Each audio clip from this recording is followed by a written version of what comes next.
Good evening, ladies and gentlemen. This is Education Exchange, your favorite education program on local TV, on Public Access TV and Education Channel 21. It's my pleasure tonight to introduce Dr. Craig Hansel. Dr. Craig Hansel is the Chief Financial Officer of our school district in Iowa City here. And Dr. Hansel, welcome. Thank you. Honored to be here. And we were really looking forward to this meeting because we have a lot of questions for you. So get ready to be grilled. Dr. Hansel, I'm going to read a little bio that I kind of made out of the huge thing that I received about you. You have quite a career.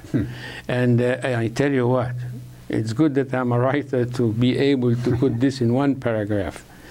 So I hope if I miss something that you can correct me, if you please. Dr. Hansel entered the arena of public schools in 1985.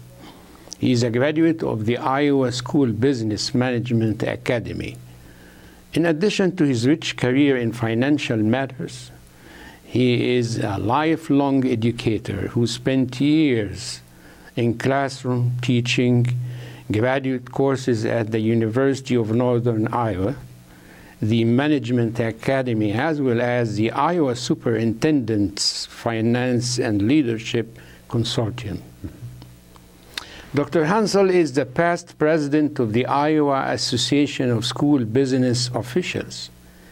He holds, in addition to a bachelor's degree in business finance, a master's degree of business administration, and a doctoral degree in public administration. His PhD research and thesis or dissertation focused on school districts' financial health. We are delighted to have you, Craig, here on the air this evening, talking to our audience who are in Iowa City, North Liberty, in Coralville, and the surrounding areas, are known by their unlimited interest in the progress and welfare of our education system. And you are one of the leaders, the top leaders of the education system here. I know that you are an Iowa boy, right? Yes, I am. So give me a little history about you as a child in Iowa. Sure. I was born on a farm just about 9 miles south of Manchester, which is in Delaware County, the county seat. And enjoyed what I would call just kind of a storybook childhood, where raised on the farm, livestock, grain, enjoyed you know, all the things that young boys do on farms, worked hard, of course, but received an excellent childhood, simply because of the work ethic that my father instilled in me, the values that of a solid Midwestern family that you get. And so it's, those are all ingrained pretty deep. And there is no doubt in the choice of your career. Have you ever had like reluctancy or hesitancy, or you were determined to go this path? Well, actually, this path opened itself as kind of a default position for me. I really wanted to farm, and that was where my true passion lie. But when I graduated from high school, went to college, came back, farming was in a fairly strong recession at that point in time, and the family farm wouldn't support both my father and I. And so I sought off-farm employment, and my first job was at Grant Wood AEA, just up the road here in Cedar Rapids, as assistant business manager there. And that set me on the path of being in school business for a career. Let us get to the other stuff now. All right. the dry stuff, as I as I call you. But somebody told me just maybe an hour ago, and they knew that we are going to meet here for an interview, and they said, "I assure you, Craig knows his subject so well, and he's going to make it simple, Okay. So people can understand." It's a high standard. And as a matter of fact, I have to tell you that in preparation for our meeting, I had to study a lot. I was a little bit lucky that my wife belongs to the same career that you are in. So I go to her, I said, "Can you explain to me what the difference between revenue and tax and all that?" So I am pretty sure that I am honored to have you tonight to explain to people what some of this confusing data that they hear about. Now, to begin with, on July 1st, 1998, the state authorized the collection of 1 cent local option sales tax. And this was called the School Infrastructure Local Option, which we abbreviated as SILO. Yes. And 10 years after that, we found that we are talking about something called SAVE, which is Secure and Advanced Vision for Education. Right. Another approach to our finances in the school system. Can you give me a little bit idea of how we, number one, came up with the idea of this kind of option local tax, and now we are going to this next one that has nothing to do with the first one. And I know that I think by December 4th, you told me that we may need, as a community, to approve the RPS, which stands for Revenue Purpose Statement. And why do we have to do that? So can you clarify this, because this is too much. Sure. Well, let's go back a little bit. Okay. And you mentioned in 1998 the state passed the 1 cent local infrastructure tax for schools. And under that law, the 1 penny was collected through all retail sales, and it was done on a county-by-county basis at that point in time. So in the subsequent 10 years that was in effect, from 1998 through 2008, each county in the state of Iowa had an opportunity to pass that for their school districts that were represented in the county. And then once they did, then their retail sales that they generated within the county went to those school districts. Johnson and Lynn County waited until 2007, just the year before it was due to expire actually. They were the last 2 counties to come on board of the 99 counties to implement this as a countywide tax. Once Johnson and Lynn County were on board, the state then came in 2008, and they said, okay, now we have all 99 counties involved with this. We're going to implement this on a statewide basis, and we're going to call it SAVE, which is, as you mentioned, the Secure and Advanced Vision for Education. Right. And but they passed that legislation from 2008 through 2029, so it was actually a 20-year period. And so instead of being 10 years like the first one, which was SILO, now SAVE is available for a 20-year period. As the Iowa City Community School District, since our county passed that in 2007, we've been receiving sales tax dollars since then. The first 5 years, we actually received the Johnson County per pupil distribution rate, because that's that was an agreement that was worked out with the state. But beginning this last July 1, and this is an important date, and this is an important concept to remember, Because some people are going to say, well, why didn't you do this before? Why didn't this come up with before? Well, the reason is because for the first 5 years we were receiving the Johnson County rate, which was about $1,400 per pupil. Now on July 1, we were reduced to the state rate, which is more like $870 per pupil now. And so we received quite a little reduction this year in the amount of sales tax that we would receive per pupil based on going on the state rate. And so that's a little of the history. The silo was passed on a countywide basis. Now SAVE is actually passed school district by school district by school district. So once people start hearing about, well, why do we need to pass this revenue purpose statement? The answer to that is, we as an Iowa City Community School District and our patrons need to make this decision for the school district. If we want to be under the new SAVE program, it has to be approved by the patrons of the Iowa City Community School District versus the county. So that's a big change in the legislation. But what it does is it opens up a window for us where we can take advantage of a longer-term sales tax under the SAVE program versus the silo. It just jumped in my mind. Why don't we just keep spending the sales tax on buildings as it is received on an annual basis? You know, Sure. Why not? Well, all sales tax is good for kids. We've really benefited from under our silo program.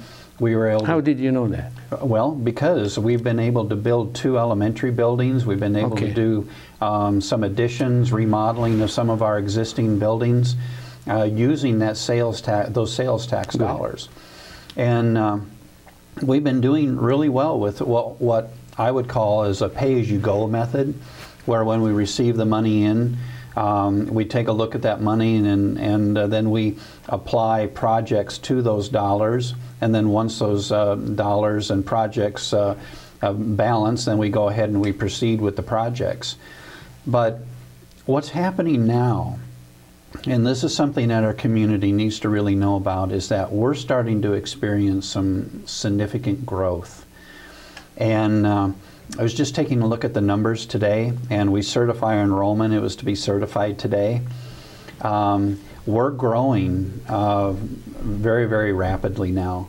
Since the revenue purpose statement was passed in 2007 till this year, we've added just under 1,000 students to our system, which is significant.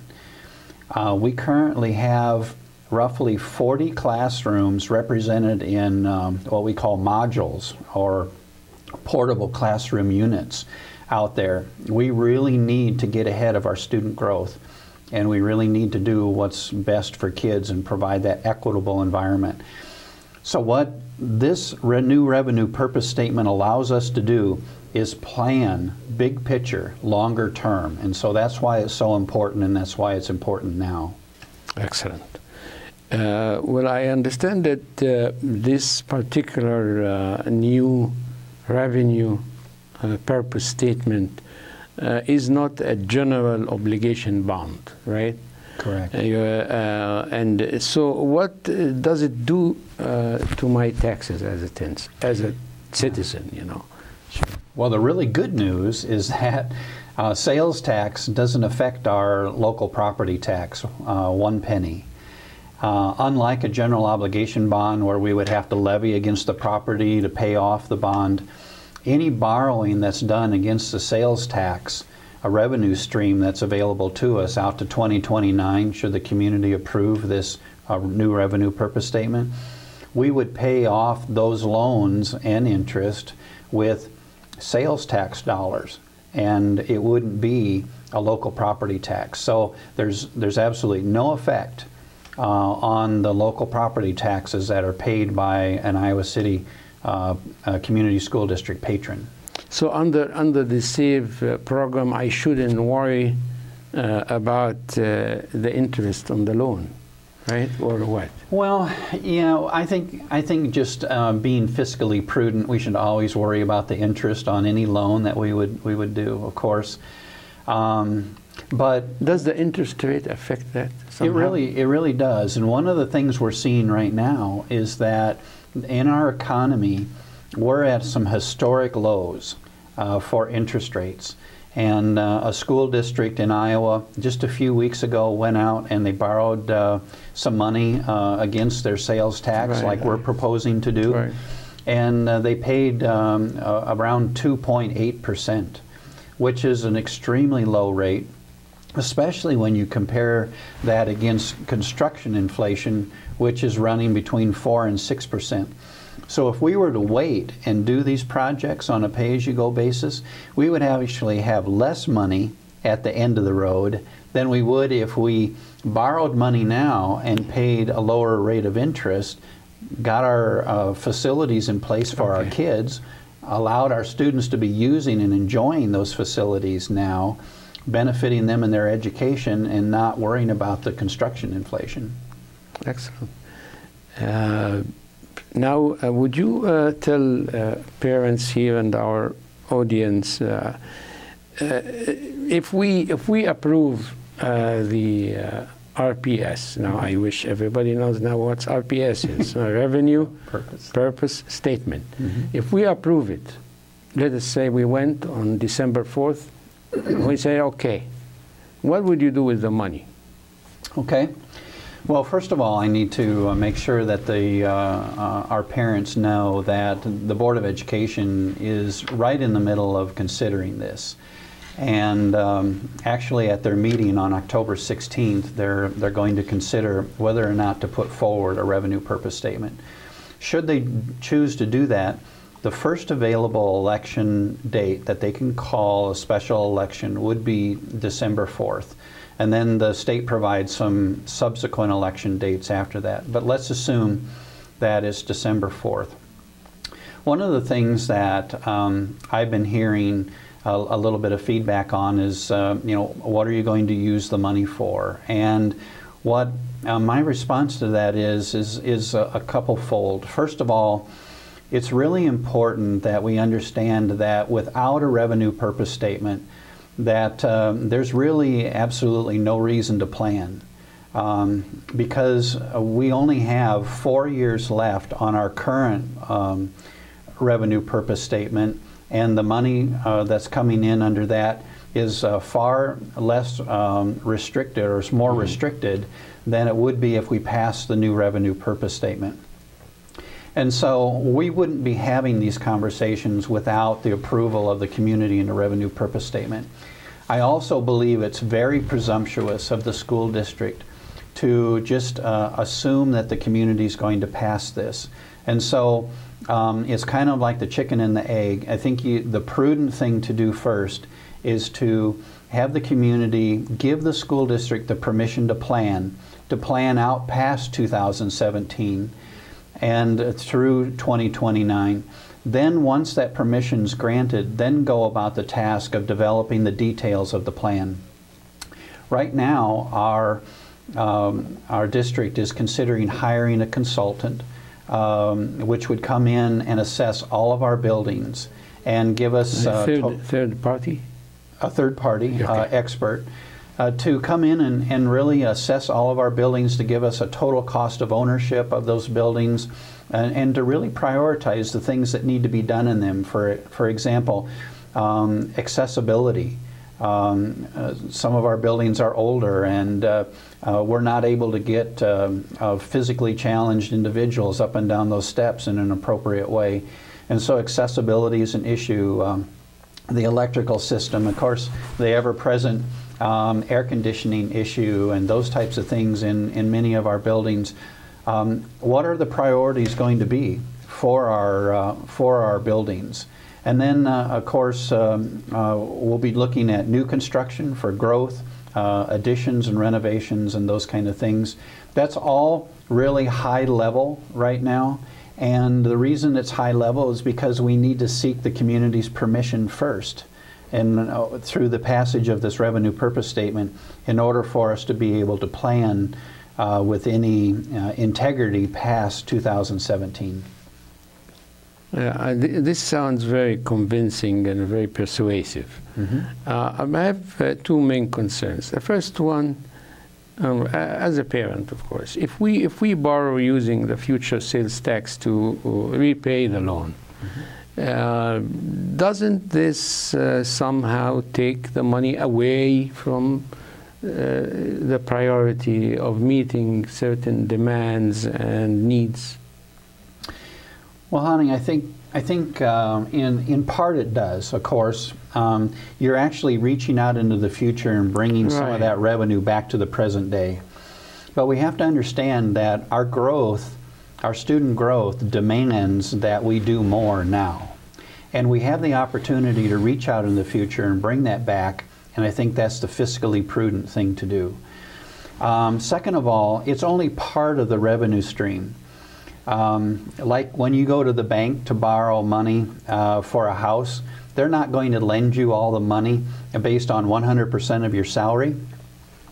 Bonds work the same way.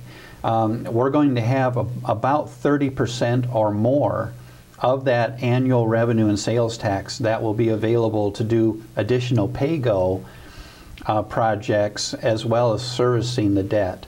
So there's a lot of flexibility into the future. According to my financial model right now, with student growth factored in, etc., we could have as much as $50 million between now and 2029 that's uncommitted as far as the sales tax. And that would allow any future boards, any future administration, a lot of flexibility for addressing issues farther out into the future. Well, I mentioned my first concern. The second concern, sir, had to do with, you know, do we really have an idea of when really these plans could be implemented? I mean, just I know it would be very inappropriate and very brutal to ask you, give me a date like the 23rd of February, we're going to start digging for a new third high school.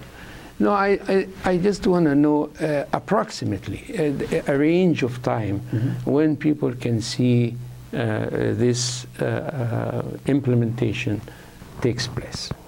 Well, our superintendent, Steve Murley, presented to the Board of Education in September a vision.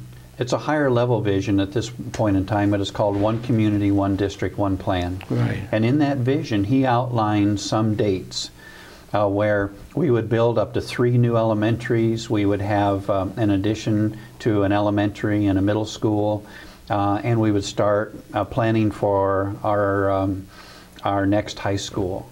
And those were all within the next 5-year framework.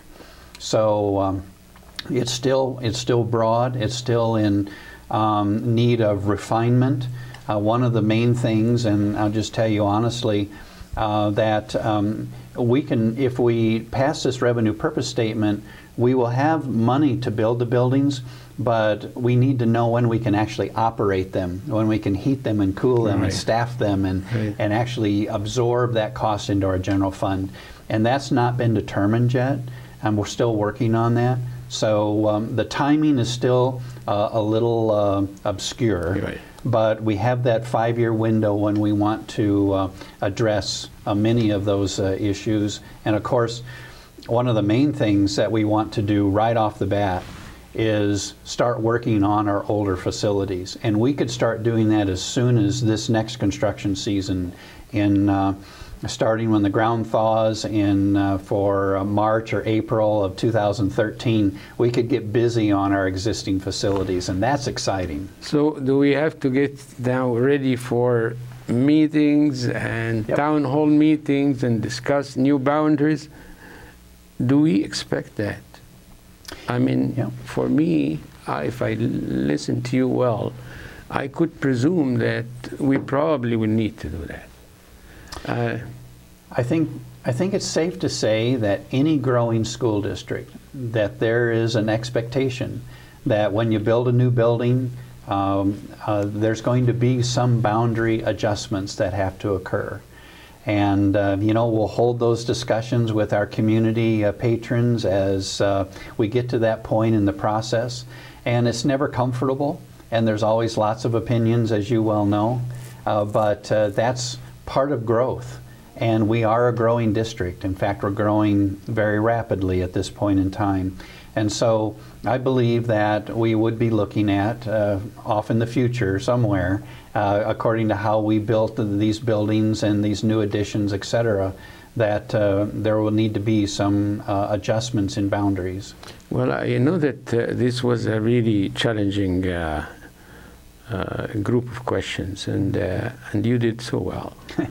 I mean, you made this subject so easy to understand and comprehend, but I believe that some probably people would say, well, I still have questions, or Hani, you should have asked so and so. Mm-hmm. And you told me that you are ready. As a matter of fact, if anybody wants to ask you a question, you are ready for that, because you believe in transparency, and nothing is hidden from the public. Mm-hmm. And thank you for the respect that you gave to this community by even proposing that one show is not enough. You're going to come again and visit us in February, right? Yes, I am. Somewhere late winter, you know, mm-hmm. Or early spring, and tell us, because the legislative new mm-hmm. phase will start, and then we'll know more.